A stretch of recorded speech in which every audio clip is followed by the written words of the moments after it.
Welcome to focus. This is Chakri. అగ్రరాజ్య పీఠంపై రెండోసారి ఆసీనుడవుతున్న డొనాల్డ్ ట్రంప్ పక్కాగా తన టీంను రెడీ చేసుకుంటున్నాడు. ఇందులో టెస్లా అధినేత ఎలాన్ మస్క్ కోసం ఏకంగా కొత్త శాఖను క్రియేట్ చేశాడు.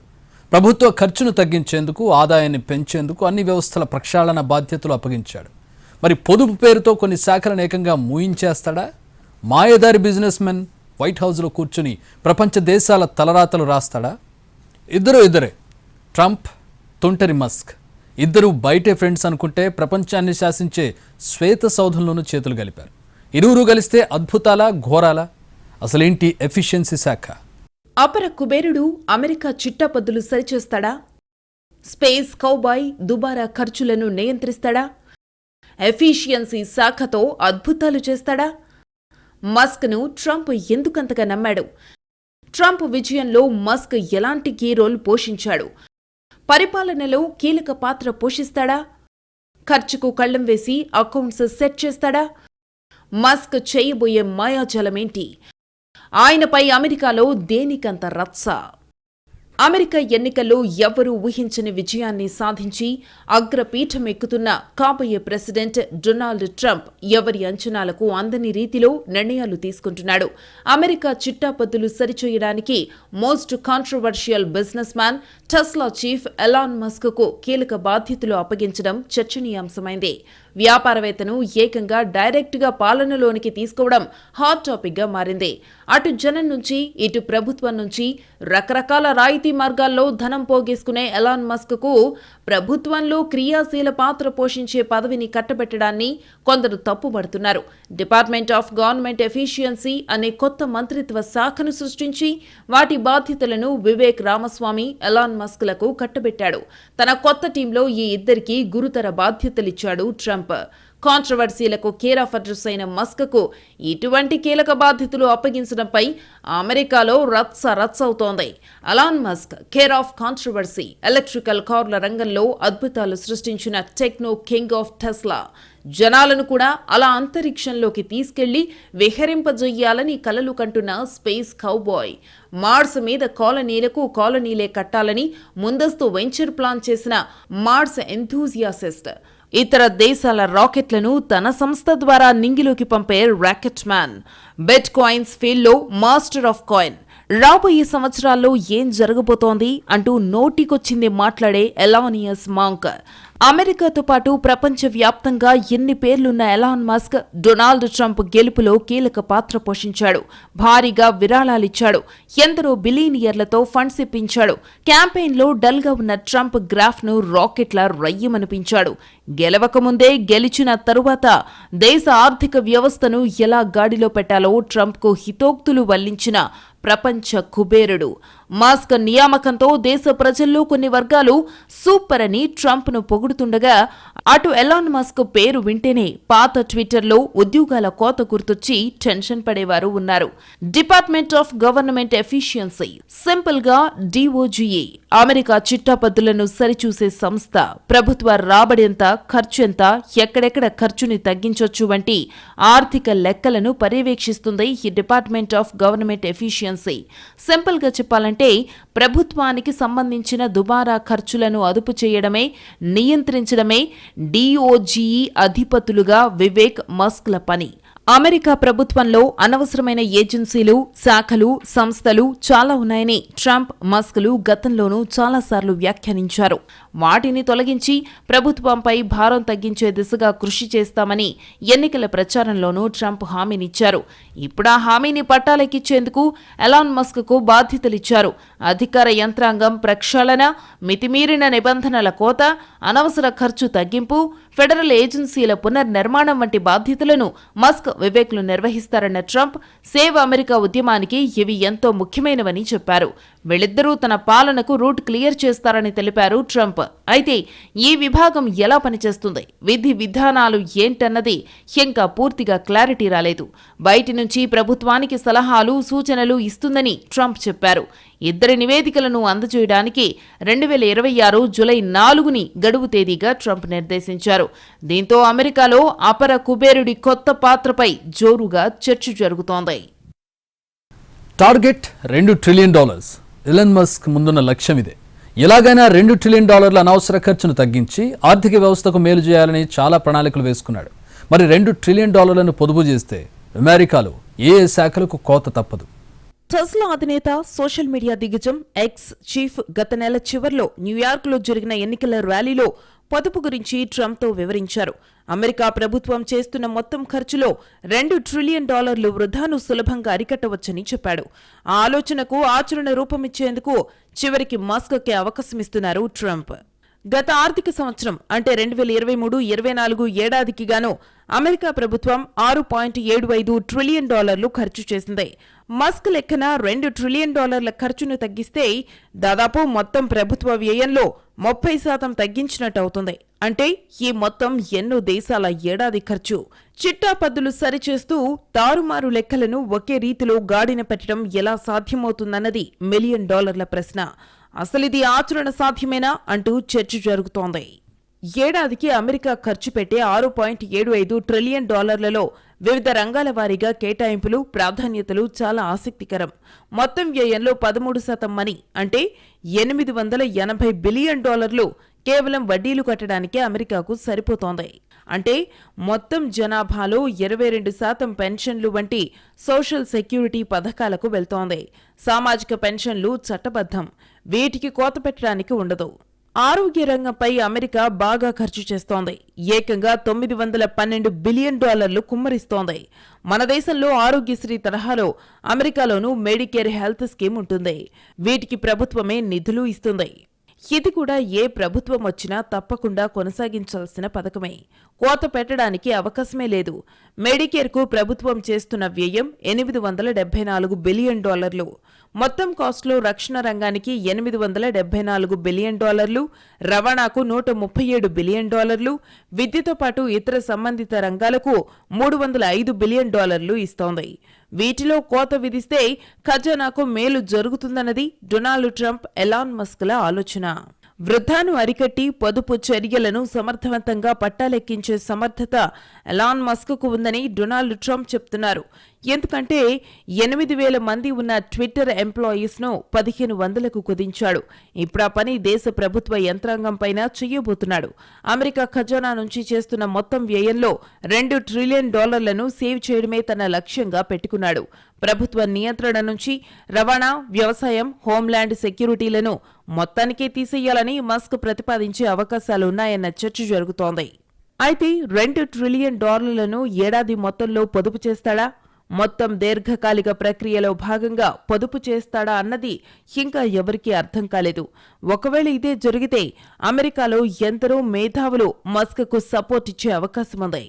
ఖచ్చితంగా ప్రభుత్వ దుబారాను అరికట్టాలన్న ఆలోచనలో ఉన్నవారు సమ్మతిస్తున్నారు. ఒకవేళ ఎఫ్బీఐని రద్దు చేస్తే ఆ సంస్థకు కేటాయించే నిధులను ఇతర రక్షణ సంస్థలైన secret services, financial crimes, enforcement network, defence intelligence ఏజెన్సీలకు కేటాయించవచ్చని తెలుస్తోంది.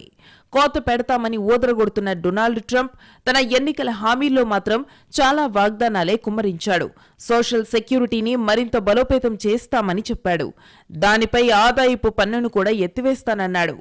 కేవలం $130 బిలియన్ కోతను 2022లో ప్రతినిధుల సభలో వ్యతిరేకించారు. ఇక రక్షణ రంగ విషయానికొస్తే ట్రంప్ మాటలు కోట్లు దాటాయి. ఆయన గెలిస్తే ఇజ్రాయెల్ తరహాలో అమెరికాకు ఐరన్ డోమ్ను నిర్మిస్తానన్నాడు. అంటే రక్షణ రంగంలో ట్రంప్ మరిన్ని ఖర్చులు చేయనున్నాడు. మరి పొదుపెలా చేస్తాడన్నది ప్రశ్నే. ఇంటర్నేషనల్ మానిటరింగ్ ఫండ్ కూడా అమెరికా ఖర్చుపై అనేక సార్లు విశ్లేషించింది. 2024 ఆర్థిక సంవత్సరంలో జీడీపీలో 37.5% ఖర్చు చేసింది అమెరికా ప్రభుత్వం. ఇతర దేశాలతో పోల్చినా ఇది తక్కువే. యూకే 43%, జర్మనీ 48%, ఫ్రాన్స్ 57% ఖర్చు చేస్తున్నాయి.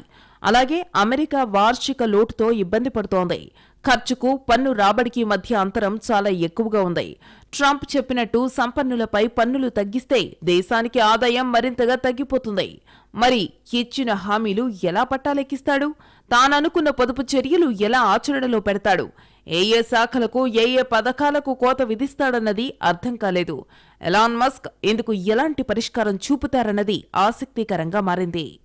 అపర కుబేరుడు, జూదగాడు, మాయగాడు, నేల నుంచి నింగి వరకు ప్రపంచం తన పాదాక్రాంతం కావాలని భావించే కర్కోటకుడు, care of controversy, man of mystery, మరి దొంగ చేతికి తాళాలు ఇచ్చినట్టు వైట్ హౌస్ తాళాలు మస్క్ అప్పగిస్తున్నారా?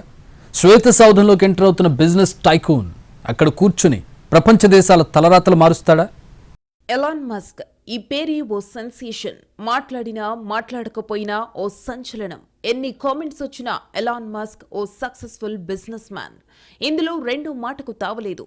17 ఏళ్ల వయసు నుంచే రిస్క్ చేయటం మొదలుపెట్టాడు ఎలాన్ మస్క్. అపర కుబేరుడిగా అవతరించాడు. ప్రపంచంలో ఎవరూ చేరుకోలేనంత ఎత్తుకు ఎదిగిపోయాడు. స్పేస్ ఎక్స్ రాకెట్తో అంతరిక్షాన్ని తాకినంత ఈజీగా గంటల వ్యవధిలోనే వరల్డ్ నెంబర్ 1 రిచెస్ట్ పర్సన్ గా రికార్డులు తిరగరాశాడు. సింపుల్ గా చెప్పాలంటే ఎలాన్ మస్క్ ఒక సెకనుకు కోట్లు సంపాదిస్తున్నాడు. ఎలాన్ మస్క్ వ్యక్తిగత ఆస్తులు ఇప్పటి వరకు లెక్కిస్తే $300 బిలియన్ పైగానే ఉంటాయి. ఇండియన్ కరెన్సీలోకి కన్వర్ట్ చేస్తే సున్నాలు లెక్క పెట్టుకోవాలంటే టైం పట్టేంత ఆస్తిది. ఇంత సంపదను భూమి మీద ఇప్పటి వరకు ఎవ్వరూ కూడబెట్టలేదు. ఇప్పట్లో ఎలాన్ మస్క్ ను ఢీకొట్టే శక్తి కూడా ప్రపంచ టాప్ 10 కుబేరుల్లో ఇంకెవరికీ లేదు. ఎలాన్ మస్క్ ఆస్తులు ఈ స్థాయిలో పెరగడానికి కారణం టెస్లా కంపెనీ స్థాపన. మస్క్ ను ప్రపంచంలోనే అత్యంత సంపన్నుడిగా సింహాసనం ఎక్కించింది. ఈ సంపదతో అమెజాన్ జెఫ్ బెజోస్ ని, గూగుల్ లారీ పేజ్ ని, ఫేస్బుక్ జుకర్బర్గ్ ని దాటుకుని ఎక్కడికో వెళ్లిన ఎలాన్ మస్క్ అపర కుబేరుడయ్యాడు. మస్క్ మానస పుత్రికల్లో ఒకటి టెస్లా రాకెట్ల వ్యయాన్ని తగ్గించాలనుకున్న తాను కార్ల వ్యయాన్ని ఎందుకు తగ్గించకూడదు అని నిర్ణయించుకున్నారు. 2004లో టెస్లా విద్యుత్ కార్ల తయారీని మొదలుపెట్టాడు. 2008లో టెస్లా మూతపడే స్థాయికొచ్చింది. అప్పుడు తన దగ్గరున్నదంతా పెట్టుబడిగా పెట్టాడు. టెస్లా తయారు చేసిన రోడ్ స్టార్ కారు మార్కెట్లో హిట్ కొట్టడంతో ఇప్పటి వరకు టెస్లా వెనుతిరిగి చూడలేదు. టెస్లాతో పాటు ఎలాన్ మస్క్ కు స్పేస్ ఎక్స్ సంస్థ కూడా ఉంది. టెస్లాకు ముందే అంటే 2002లోనే స్పేస్ ఎక్స్ సంస్థను స్థాపించారు ఎలాన్ మస్క్. 125 బిలియన్ల ఈ కంపెనీ ప్రపంచానికి మార్స్ కలలను పెంచుతోంది. 5 పదుల వయస్సు దాటిన మస్క్ ఎందరో దిగ్గజాలను కిందకి నెట్టి పైకెలా ఎగబాకాడు అంటే కేవలం పట్టుదల మాత్రమే. వరల్డ్ నెంబర్ 1 కుబేరుడివి నువ్వేనని తెలిసిన వెంటనే ఎలాన్ మస్క్ పార్టీ చేసుకోలేదు. ఎంత విచిత్రం అంటూ ఓ చిన్న ట్వీట్ చేశాడు. కొద్దిసేపటికే సరే మళ్లీ పనిలో పడదాం అని ఇంకో ట్వీట్ చేశారు. అంగారకుడిపైన మానవుడి జీవనాన్ని సాధ్యమయ్యేలా చెయ్యడం మనోడి లక్ష్యం. ఎందుకోసం రాకెట్లు కొనేందుకు రష్యా వెళ్లిన మస్క్ అక్కడ అవమానాల పాలయ్యారు. అప్పుడే సొంతంగా రాకెట్లు తయారు చేసుకోవాలని నిర్ణయించుకున్నారు. అంగారకుడిని చేరుకోవాలంటే రాకెట్లను చాలా తక్కువ ధరకు తయారు చేయాల్సిందేనని నిర్ణయించుకున్నారు. $100 మిలియన్ పెట్టుబడితో 2002లో స్పేస్ ఎక్స్ ను ప్రారంభించి రాకెట్ల తయారీ మొదలుపెట్టారు. తన ఆస్తిలో సగం భూమి మీద ఉన్న సమస్యలను పరిష్కరించడానికి తోడ్పడాలని చెప్పుకునే మస్క్ భూమికేదైనా ప్రమాదం జరిగి నాశనమైపోతే అంగారక గ్రహం మీద జీవితం కొనసాగించడానికి కావలసిన ఏర్పాట్లు చేయడానికి మిగతా సగం ఆస్తి సహాయపడాలంటాడు. అంగారకుడిపైన మానవ స్థావరాలను ఏర్పాటు చేయడానికి తన సంపదనంతా ఖర్చు చేస్తానని చెబుతున్నాడు. భూమిని దాటి మనిషి మరింత ముందుకు వెళ్లాలని, మార్స్లో మనుషులు బతకాలని, చంద్రుడిపైన స్థావరం ఏర్పాటు చేసుకోవాలని చెప్పుకునే మస్క్ తన లక్ష్యం డబ్బు సంపాదన కాదంటాడు. ఎలక్ట్రిక్ కార్ల తయారీతో విప్లవం, మార్స్ ప్రాజెక్ట్, సూపర్ ఫాస్ట్ రైళ్ల తయారీ, ఆర్టిఫిషియల్ ఇంటెలిజెన్స్ లో పెట్టుబడులు, భూమి అట్టడుగు పొరల్లో చమురు గ్యాస్ క్షేత్రాలపైన పరిశోధనలు ఇవన్నీ మస్క్ దూసుకుపోతున్న రంగాలు. చేయాలనుకున్నది చేసేస్తాడని మస్క్ పైన అందరికీ ఉన్న అభిప్రాయం. కానీ ఇది అంత సూటిగా లేకపోవడమే అతన్ని మాయగాడిగా భావించేలా చేస్తోంది. సోషల్ మీడియాలో మస్క్ చేసిన కామెంట్స్ అనేక సార్లు వివాదాస్పదమయ్యాయి. లాక్డౌన్లో టెస్లా కార్ల కంపెనీ మూసేయాల్సి వచ్చినప్పుడు మస్క్ స్పందన వివాదాస్పదమైంది. కోవిడ్కు భయపడటం బుద్ధిహీనమంటూ ప్రభుత్వంపై విమర్శలు చేశారు మస్క్. ఓ టైంలో ఆస్తులను అమ్మేసి భారాన్ని తగ్గించుకోవాలనుకుంటున్నట్టు చెప్పిన మస్క్ అన్నట్టుగానే కాలిఫోర్నియాలో ఉన్న 7 భవంతులను అమ్మేశాడు. చివరికి టెక్సాస్లో సింపుల్ గా బతుకుతున్నాడు. ఇక్కడితో ఆగకుండా బిట్ కాయిన్ లో సడన్ గా భారీగా పెట్టుబడులు పెట్టాడు. ఇలా అది ఇది అని కాకుండా అన్నీ తనకే కావాలనుకునే ఎలాన్ మస్క్ రాజకీయాలపై కూడా కామెంట్స్ మొదలు పెట్టాడు. దేశాధ్యక్షులని టార్గెట్ చేశాడు. ఎలాంటి మనస్తత్వం ఉన్న మస్క్ చేతికి ట్విట్టర్ వెళ్ళింది.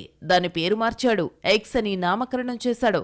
ఆసక్తికరం. ఉద్యోగుల భావ ప్రకటన స్వేచ్ఛను సహించని మస్క్ సాధారణ ప్రజానీకం విషయంలో సహనాన్ని చూపిస్తాడా అనేది పెద్ద ప్రశ్నే. అసలు మీడియాని గుప్పెట్లో పెట్టుకుని మస్క్ ఏం సాధించాలనుకుంటున్నాడనే చర్చ పెద్ద ఎత్తున నడుస్తోంది. మస్క్ ట్విట్టర్ను నేరుగా తన రాజకీయ ఆకాంక్షల కోసం వాడుకోకపోయినా పదవిలో ఉన్న నేతల్ని బ్లాక్మెయిల్ చేసే సాధనంగా ఉపయోగిస్తాడా అనే అనుమానాలు వ్యక్తం చేసిన వారు ఉన్నారు. ఒకానొక సమయంలో ఆయనపై లైంగిక వేధింపుల ఆరోపణలు రావడం, డబ్బుతో నోరు నొక్కేసి చేతులు కడుక్కున్నాడనే విమర్శలు రావడం ఆసక్తికరంగా మారింది. మాయగాడు అనే టైటిల్ సార్థకం చేసుకున్న ఎలాన్ మస్క్ కు ఇప్పుడు ప్రభుత్వంలోనే కీలక పదవి వచ్చింది. కాబోయే అధ్యక్షుడు ట్రంప్ టీంలో చేరిపోయారు. ఇక వైట్ హౌస్ లో చక్రం తిప్పుతున్నారు. అదే చాలా మంది ఆందోళన కూడా. ఆ ఆందోళనతోనో నిరసనతోనో కానీ ఆయన ట్విట్టర్ ఎక్స్ నుంచి యూజర్లు ఒక్కరొక్కరుగా బయటకు వెళ్లిపోతున్నారు. అమెరికా అధ్యక్ష ఎన్నికల తరువాత పెద్ద ఎత్తున యూజర్లు సోషల్ మీడియా ప్లాట్ఫామ్ ఎక్స్ ను వీడుతున్నారని అంతర్జాతీయ మీడియాలో వార్తలొస్తున్నాయి. దాదాపు 1,15,000 మంది అమెరికా యూజర్లు ఎన్నికల తర్వాత రోజు వెబ్సైట్లో తమ ఖాతాలను డీయాక్టివేట్ చేశారని సమాచారం. అయితే ఈ నెంబర్ కేవలం వెబ్సైట్ యూజర్లది మాత్రమేనని, మొబైల్ యాప్ ద్వారా డీయాక్టివేట్ చేసిన వాళ్లు కాదని చెబుతున్నారు. అమెరికా అధ్యక్ష ఎన్నికల్లో రిపబ్లికన్ అభ్యర్థి డొనాల్డ్ ట్రంప్ గెలుపులో ట్విట్టర్ బాస్ ఎలాన్ మస్క్ కీలక పాత్ర పోషించారు. ఈ నేపథ్యంలో ఆయన నిర్వహిస్తున్న సోషల్ మీడియా ప్లాట్ఫామ్పై ఆందోళనలు కొనసాగుతున్నాయి. దేశ రాజకీయాలను ప్రభావితం చేసేందుకు మస్క్ దీన్ని వాడుకుంటారని పలువురు విమర్శిస్తున్నారు. గతంలో బ్యాన్ చేసిన అకౌంట్లను రీస్టోర్ చేయడం, వెరిఫికేషన్ విధానాలను మార్చడం వంటి మస్క్ నిర్ణయాలు పెద్ద ఎత్తున విమర్శలకు దారితీశాయి. స్థాయితో సంబంధం లేకుండా ప్రతి ఒక్కరూ వెరిఫికేషన్ బ్యాడ్జ్ కోసం పేమెంట్ చేసేలా తీసుకొచ్చిన మార్పులతో ప్లాట్ఫామ్ ప్రకటనల వ్యాపారం దెబ్బతింది. సోషల్ మీడియా ప్లాట్ఫామ్ చుట్టూ కొనసాగుతున్న వివాదాల మధ్య ముగ్గురు ప్రముఖ జర్నలిస్టులు ఈ వారంలోనే ఎక్స్ నుంచి ఎగ్జిట్ అయ్యారు. చార్లీ వార్జ్వెల్, న్యూయార్క్ టైమ్స్ మారాగే, మాజీ CNN anchor Don Lemon X account ని వీడి బ్లూ స్కైలో చేరారు. ఎక్స్ వేదికగా ఎటువంటి పోస్టులు చేయబోమని బ్రిటన్ మీడియా సంస్థ ది గార్డియన్ కీలక నిర్ణయం తీసుకుంది. ఈ మాధ్యమంలో జాత్యహంకారం, కుట్రలతో పాటు కొన్ని కలవరపరిచే అంశాలు కనిపిస్తున్నాయని, అందుకే ఈ ప్లాట్ఫామ్కి దూరంగా ఉంటున్నట్టు పేర్కొంది. మరోవైపు ఎక్స్ ఆల్టర్నేట్ సోషల్ మీడియా వేదిక బ్లూ స్కై 90 రోజుల్లోనే దాని యూజర్ బేస్ ను రెండింతలుగా పెంచుకుంది. దీంతో వినియోగదారుల సంఖ్య 15 మిలియన్లకు చేరుకుంది. ఈ లెక్కన చూసుకుంటే ఎక్స్ ఖాతాలు అమెరికాలో శరవేగంగా డీయాక్టివేట్ అయ్యే అవకాశం ఉంది. మొత్తానికి అమెరికా ఆర్థిక వ్యవస్థలో పొదుపు చేసేందుకు ఎలాన్ మస్క్ ఎన్ని వ్యవస్థలను నామరూపాలు లేకుండా చేస్తాడా, ట్విట్టర్ ఉద్యోగులను రోడ్డున పడేసినట్టు ఎన్ని వందల మందిని నిరుద్యోగులుగా మారుస్తాడోనన్న టెన్షన్ మాత్రం కొన్ని వర్గాల్లో పెరుగుతోంది.